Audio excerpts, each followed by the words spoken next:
नमस्कार, मेरा नाम है डॉक्टर पूरू धवन और आज इस वीडियो में हम बात करने वाले हैं कि किडनी का क्या रोल होता है बीपी कंट्रोल करने में। क्योंकि जितनी भी किडनी फेलियर के पेशेंट आते हैं, उन सब में एक दिक्कत हमें कॉमनली देखने को मिलती है, वो है हाई बीपी।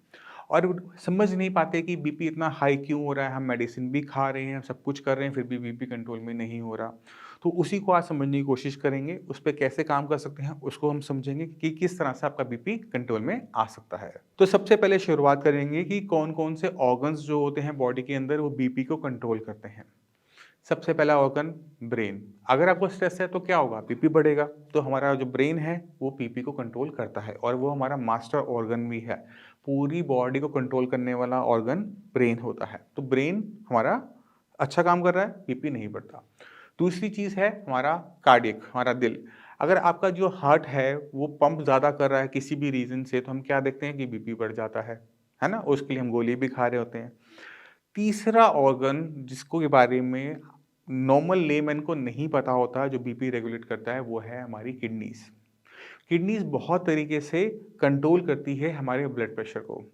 अब हम जब भी हम मेडिसिन शुरू करते हैं, मान लो किसी का बीपी बढ़ा हुआ है, आया है, हमने देखा बीपी बढ़ा हुआ है, तो जितनी भी मेडिसिन्स मार्केट में अवेलेबल हैं, 99% जो मेडिसिन्स हैं ना, वो बीपी को कंट्रोल करती हैं, आपकी हार्ट बीट को कंट्रोल करके, रेगुलेट करके, उसका प्रेशर को रेगुलेट करके। तो हम अब जब किडनी फेलियर का पेशेंट है, वहाँ पे जो बीपी बढ़ रहा है, वो हार्ट की वजह से नहीं बढ़ रहा होता, वो किडनी की वजह से बढ़ रहा होता है और इसे कंट्रोल करने की मेडिसिन नहीं है, अगर है तो काम नहीं करती है। अब सवाल उठता है कि अगर एक किडनी फेलियर पेशेंट में अगर बीपी बढ़ा रहेगा, तो किडनी को नुकसान होता रहेगा। अगर नुकसान होता रहेगा, तो क्रिएटिनिन लेवल, यूरिया लेवल बढ़ता चला जाएगा और फाइनली किडनी पूरी खराब हो जाएगी। तो उसे कैसे कंट्रोल किया जाए? तो हमने क्या करना होता है, दिक्कत माना किडनी में है, किडनी की वजह से बीपी बढ़ रहा है, पर कंट्रोल करने के हमारे पास 2 सेंटर और भी हैं। तो हमने शुरुआत वहाँ से करनी होती है। तो जितनी भी हम एलोपैथिक मेडिसिन्स देखते हैं, सुनते हैं, वो सारी की सारी कहाँ काम कर रही है? हार्ट पे काम कर रही है। तो उसको हम यूज़ करेंगे, हार्ट को थोड़ा स्लो डाउन करेंगे कि प्रेशर को वो कम करे। दूसरे ऑर्गन पे हम काम कर सकते हैं, वो है ब्रेन। तो ब्रेन पे वर्क करने के बहुत सारे तरीके हैं। मेडिसिन वाले भी हैं, नॉन मेडिसिनल भी हैं। तो पहले बात कर लेते हैं नॉन मेडिसिनल के बारे में, जिसमें हमें दवाइयाँ लेने की ज़रूरत नहीं पड़ती, और वो है मेडिटेशन। अगर आप पूरा दिन बस सोचते रहते हैं, आप स्ट्रेस में रहते हैं, तो बीपी आपका हाई बना रहता है। वहीं दिन में अगर आप आधा घंटा अपने आप को फ़ोकस कर पाते हैं, अपने दिमाग को खाली कर पाते हैं, जो आप पूरा दिन चौबीसों घंटे सोचते रहते हैं, उसे बंद कर पाते हैं, तो ब्रेन काफ़ी हद तक रिलैक्स कर जाता है, जो कि बीपी कंट्रोल करने में हेल्प करता है। तो अगर हम अनुलोम-विलोम करते हैं, प्राणायाम करते हैं, तो हमें बीपी में हेल्प मिलती है कंट्रोल करने में, पहली चीज़। अब चलते हैं मेडिसिन के ऊपर कि हम मेडिसिन से कैसे कंट्रोल कर सकते हैं। तो ब्रेन जो होता है, वो बहुत सारी चीज़ों को एक साथ प्रोसेस कर रहा होता है। अगर आप किचन में भी काम कर रहे हैं, तो बच्चों के बारे में सोच रहे होते हैं। अगर आप काम पे काम कर रहे हैं, तो आप घर के बारे में सोच रहे होते हैं या फिर आपने क्या काम करना है, उस बारे में सोच रहे होते हैं। अगर आप बीमार हैं, तो आप कुछ भी करें, आप बीमारी के बारे में सोचते रहते हैं। तो अगर किसी तरीके से हम ब्रेन को थोड़ा-सा सेटल कर सकें कि वो जो काम कर रहा है, उस पे फ़ोकस कर सके, तो हमें वहाँ पे हेल्प मिल जाती है। तो जो भी मेडिसिन्स हम देते हैं साइंस इंजीनियर की तरफ से, वो अक्सर बीपी की मेडिसिन खासकर वो हार्ट पे काम नहीं करती, वो ब्रेन पे काम करती है। वो ब्रेन को थोड़ा-सा सेटल करती है, जिसकी वजह से पेशेंट की बॉडी में बीपी का रेगुलेशन आसान हो जाता है कि 2 अगर हम कंट्रोल कर रहे हैं ना, ब्रेन से भी कर दिया, थोड़ा सेटल कर दिया, थोड़ा-सा अपने कार्डियक भी कर दिया, तो बीपी काफ़ी हद तक कंट्रोल में आ जाता है। अब रहा के सवाल किडनी, किडनी बीपी बढ़ा क्यों रही है? किस वजह से बढ़ा रही है, उसको हम समझने की कोशिश करते हैं। तो हमारा जो दिल है और हमारी जो किडनी है ना, ये आपस में कनेक्टेड होते हैं, रीनल आर्टरी के थ्रू। हार्ट पंप करता है, ब्लड एंटर करता है किडनी के अंदर। अब किडनी के अंदर डैमेज है, अगर किडनी छोटी हो चुकी है, साइज़ में छोटी हो चुकी है, तो ब्लड एंटर नहीं कर पाता।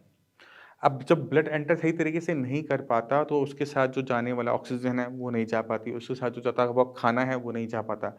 अब किडनी के अंदर जो टिश्यू है ना, उनको ऑक्सीजन के बिना, खाने के बिना ना अच्छा नहीं लगता, किसी को भी अच्छा नहीं लगता। वो क्या करते हैं, वो डिमांड करते हैं कि मुझे ब्लड और दो। तो वो क्या करते हैं, एक हार्मोन रिलीज़ करते हैं।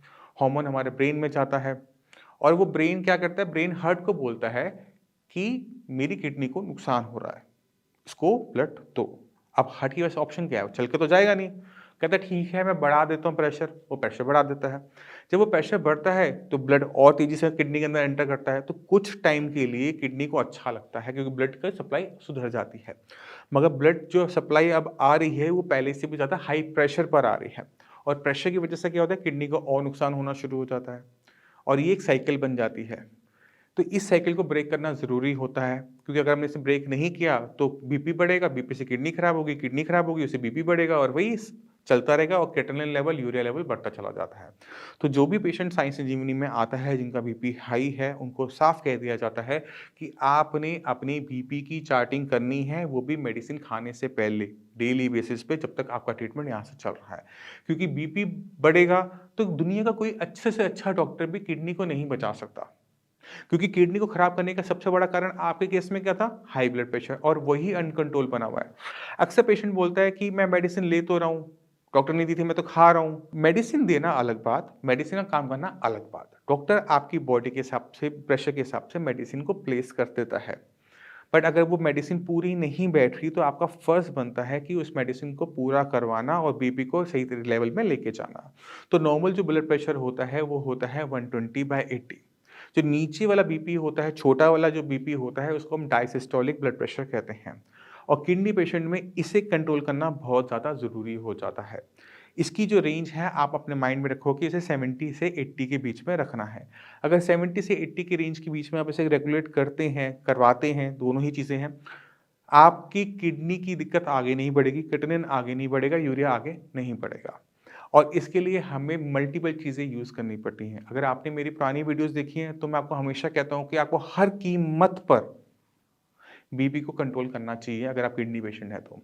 तो इसके लिए चाहे हमें कार्डियक की मेडिसिन खानी पड़े, चाहे हमें उसके लिए ब्रेन की मेडिसिन खानी पड़े, चाहे इसके लिए हमें खाने में नमक बंद करना पड़े, कोई फ़र्क नहीं पड़ता। बीपी कंट्रोल तो किडनी बच जाएगी, बीपी अनकंट्रोल्ड है, किडनी किसी भी कीमत पे नहीं बचेगी, चाहे दुनिया की सबसे महँगी, सबसे अच्छे डॉक्टर के पास क्यों नहीं चले जाते। तो पहला काम बीपी को रेगुलेट करना हर कीमत पे। आपको मैं एक और चीज़ बताना चाहता हूँ कि किस तरह से किडनी बॉडी के अंदर ब्लड प्रेशर को रेगुलेट करती है। हमारी किडनी जो होती है वो बॉडी के अंदर इलेक्ट्रोलाइट्स को कंट्रोल करती है, सोडियम को कंट्रोल करती है कि सोडियम बॉडी में कितना होगा, ब्लड में कितना होगा, पोटेशियम को कंट्रोल करती है। अगर वो फ़िल्टर आउट कर देती है, पोटेशियम डाउन हो जाता है और उसका कंट्रोल बन जाता है। पानी को रेगुलेट करती है कि बॉडी में कितना फ्लूइड होगा, यूरिन में आप पास कर देते हैं अगर ज़्यादा बॉडी में होता है तो। तो पानी अगर बॉडी में ज़्यादा है, फ्लूइड ज़्यादा है तो भी बीपी बढ़ता है। अगर बॉडी के अंदर सोडियम की मात्रा ज़्यादा है तो भी बीपी बढ़ता है। तो हमने देखा कि किडनी जो है वो कई तरीके से बीपी को रेगुलेट कर सकती है, कंट्रोल कर सकती है। तो हमने क्या करना होता है, इस किडनी का खास ध्यान रखना होता है और किससे ध्यान रखना होता है? ब्लड प्रेशर से रखना होता है। तो ब्लड प्रेशर की मेडिसिन लेने से पहले बीपी ज़रूर चेक करो क्योंकि उसी टाइम आपका मैक्सिमम बीपी देखने को मिलेगा। अगर बीपी आपका कम है तो मेडिसिन तब भी खानी है, चाहे आप आधी मेडिसिन खाओ बट खाओ ज़रूर। बीपी आपका अगर नॉर्मल आ रहा है तो भी आपने मेडिसिन छोड़नी नहीं है, पूरी मेडिसिन लेनी है क्योंकि मेडिसिन की हेल्प से ही आप उस बीपी को रेगुलेट कर पा रहे हैं। अक्सर पेशेंट गलती क्या करता है, बीपी बढ़ेगा तो मेडिसिन लूँगा, बीपी मेरा ठीक आ रहा है इसलिए मैं मेडिसिन नहीं ले रहा। ऐसे केसेस में हमें क्या देखने को मिलता है कि बीपी बिना मेडिसिन के 1 दिन 2 दिन तो ठीक रहता है जब तक बॉडी के अंदर मेडिसिन है। जैसे ही मेडिसिन का असर खत्म होता है, बीपी फिर शूट अप कर जाता है और पेशेंट को पता नहीं लगता और किडनी को नुकसान हो जाता है। तो आपने ध्यान रखें कि बीपी आपको है या नहीं है, मेडिसिन आपने इनटेक करनी है। सिर्फ फ़र्क इतना आएगा कि जब बीपी लो है तो हम आधी मेडिसिन लेंगे, बीपी अगर हमारा हाई है तो हम पूरी मेडिसिन लेंगे और उसको चेंज करवाएँगे जिससे बीपी अच्छी तरीके से रेगुलेट हो सके। क्योंकि एक दिक्कत हमें देखने को मिलती है हर किडनी फेलियर पेशेंट में कि सबको एक मेडिसिन सूट नहीं करती। हमने एक मेडिसिन पेशेंट को दी है, वो एक पेशेंट में बहुत अच्छा काम कर रही है, वही मेडिसिन मैं दूसरे पेशेंट को दूँगा, सेम केस बीपी का किडनी श्रिंकेज, बट वहाँ पर वो सही तरीके से काम नहीं कर पा रही होती। तो हर केस दूसरे केस से अलग होता है और हमें देखना पड़ता है कि कौन-सी मेडिसिन किस पेशेंट पे अच्छा काम कर रही है और उसे हमें पकड़ के रखना पड़ता है। तो अगर आपका बीपी कंट्रोल में नहीं आ रहा है, तो आपको ज़रूरत है डॉक्टर के पास दोबारा विज़िट करने की। कोई भी मेडिसिन चेंज करते हो तो 2 से 3 दिन में मैक्सिमम वो कंट्रोल में आ जाना चाहिए। अगर वो नहीं आ रहा, अगर आप साइंस इंजीनियरिंग ट्रीटमेंट ले रहे हो, कॉल करो, डॉक्टर्स हैं, दे रहा हूँ मैं आपको, उनसे बात करो, जो मेडिसिन बताएँ उसको ऐड अप करो। अगर कंट्रोल में आता है ठीक है, नहीं तो फिर दोबारा से 3 दिन बाद कि डॉक्टर साहब नहीं हुआ, इसमें कोई चेंजेस करो, इसकी स्ट्रेंथ बढ़ाओ, मेडिसिन बदलो, कुछ भी किया जाएगा बट उसे कंट्रोल में हर कीमत पे लेकर आया जाएगा। जब हम बीपी को बहुत अच्छी तरीके से कंट्रोल करते हैं तो जो रिजल्ट्स हैं वो ड्रास्टिक चेंज हो जाते हैं। मैं आपको पेशेंट से मिलवाऊँगा, आपको अपने आप समझ में आ जाएगा कि मैं जो बात कर रहा हूँ वो कितनी सही और कितनी गलत है। Hello ma'am. हेलो। आप पेशेंट के बारे में कुछ बता सकते हैं? हाँ जी। आप इनका नाम बताइए। इनका नाम संतोष है। ठीक है। और आप हमें ये बताइए कि आपको इनकी किडनी की बीमारी के बारे में कब पता लगा था? हमें 4 महीने पहले पता चला था, 3 से 4 महीने पहले। ठीक है। और तब इनके क्रिएटिनिन लेवल्स कितने थे? इनके क्रिएटिनिन लेवल्स 4 पॉइंट थे, 4 पॉइंट कुछ था। ठीक है। और इसके बाद आपने ट्रीटमेंट तभी की स्टार्ट कर दी थी या थोड़ा नहीं, वेट फिर किया हमने था? पूछा किसी से, फिर हमें साई संजीवनी का एड्रेस मिला, तो फिर हमने वहाँ से ट्रीटमेंट स्टार्ट किया। कहाँ से पता लगा आपको साई संजीवनी के बारे मैंने में? यूट्यूब पे देखा था, सर को मैं फॉलो करती थी डेली, क्यों परेशान रहती थी तो मैं देखती थी कि क्या है क्या नहीं है, ये देना है मम्मी को, ये नहीं देना, तो फिर मैंने वहाँ से कॉन्टेक्ट किया।